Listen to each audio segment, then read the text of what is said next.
Student, आप सभी को इंडियन एजुकेशन में स्वागत है। और आप लोग को पढ़ाने के लिए लाई हूँ अस्थि संस्थान कंकाल तंत्र स्केलेटल सिस्टम के पाठ के अंतर्गत मेटाकार्पल अस्थिया के बारे में पढ़ाने जा रही। तो देखिए, आप सभी वीडियो अच्छा लगे तो वीडियो को लाइक और सब्सक्राइब जरूर कीजिए।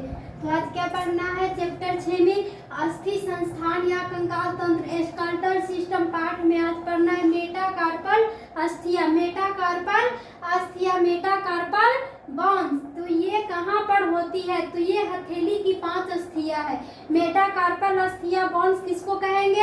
तो ये हथेली की 5 अंगुली को, जो हथेली की 5 अस्थिया को, 5 बोन को कहते हैं, जो लंबे और बड़ी अस्थियों का लघु रूप होती है। जो कैसी?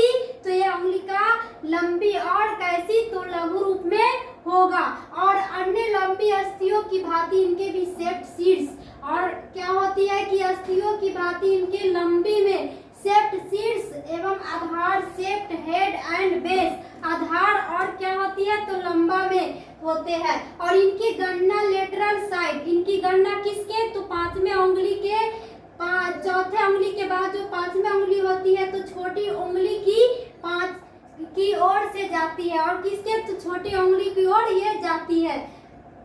अर्थात अंगूठे की प्रथम तथा सबसे छोटी, जो अंगूठे वाले भाग होती है तो वह प्रथम तथा सबसे छोटी उंगली, सबसे प्रथम कौन? तो अंगूठे वाले भाग, और सबसे छोटी कौन? तो अंतिम 5वां उंगली की 5वीं मेटाकार्पल अस्थि होती है। और 5वीं कौन होगा? तो छोटी जो उंगली होगा, जो छोटी उंगली है वह क्या है? तो 5वीं मेटाकार्पल अस्थि होती है। और इनके निकटस्थ सिरे, जो इनके जो 5वें उंगली के जो निकट सिरे होती है वह क्या है? तो प्रेक्सोमियल इंड्स होगा। जो क्या होगा? तो प्रेक्सोमियल इंड होगा, जो समाप्त होने वाली। या आधार कार्पल अस्थिया से दूसरा सिरे क्या होगा?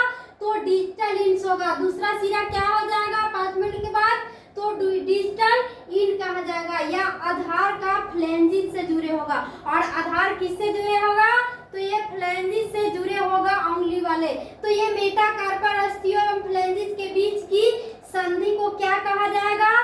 तो मेटाकार्पोफ्लैंजियल कहा जाएगा। जो मेटाकार्पल अस्थि फ्लैंजिस के मिलकर जो संधि जो बीच की जो संधि बनाएगा वह क्या कहला जाएगा? तो मेटाकार्पोफ्लैंजियल संधि कहा जाएगा। मेटाकार्पल फ्लैंजिल जॉइंट कहा जाता है, कहलाती है। और मेटाकार्पल अस्थियों के शीर्ष वाले भाग, जो मेटाकार्प वाले शीर्ष वाले भाग क्या होगा? तो उंगलियों की अस्थियों वाले शीर्ष वाले, जो लंबाई में से ही उंगलियों को गांठे के रूप में, उंगलियां किसके रूप में? तो ये बीच बीच में गांठे के रूप में होती है। तो वह गांठे कंकलस बनती है। और क्या बनाएगी गांठे?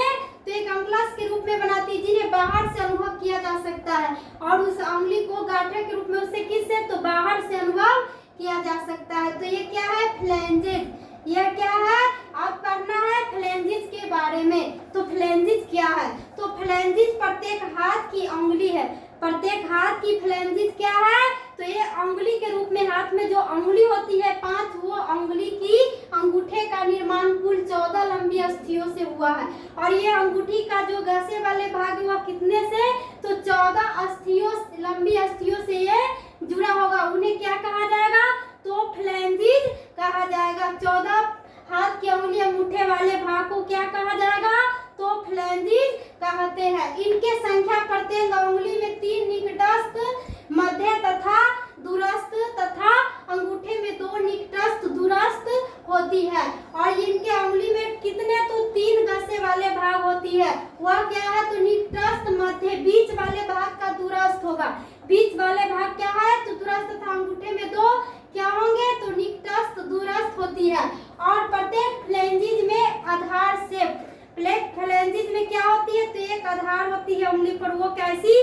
तो शेप्ड रूप में होगा तथा शीर्ष होगा। और कैसी? तो शीर्ष के रूप में ये लंबे आकार में होगा उंगली के ऊपर के भाग। जो अंगूठे में केवल एक जोड़, एक अंगूठे में क्या होता है? तो एक जोड़ के रूप में। और इंटरफ्लैंजियल संधि होगा, वो क्या कहलाएगा? तो इंटरफ्लैंजियल संधि। इंटरफ्लैंजियल क्या होगा? तो वह ज्वाइंट होगा, मतलब जोड़ होगा। जबकि अंगुलियों में एक ही निकटस्थ होगा। जबकि अंगुलियों में क्या होती है? तो एक निकट वाले भाग होती है तथा दूसरा दूरस्थ वाले जो, दूसरा क्या होगा तो दूरस्थ, और इंटरफ्लेंजियल संधि जोड़ होती है, और इंटरफ्लेंजियल क्या होगा तो एक जोड़ होती है।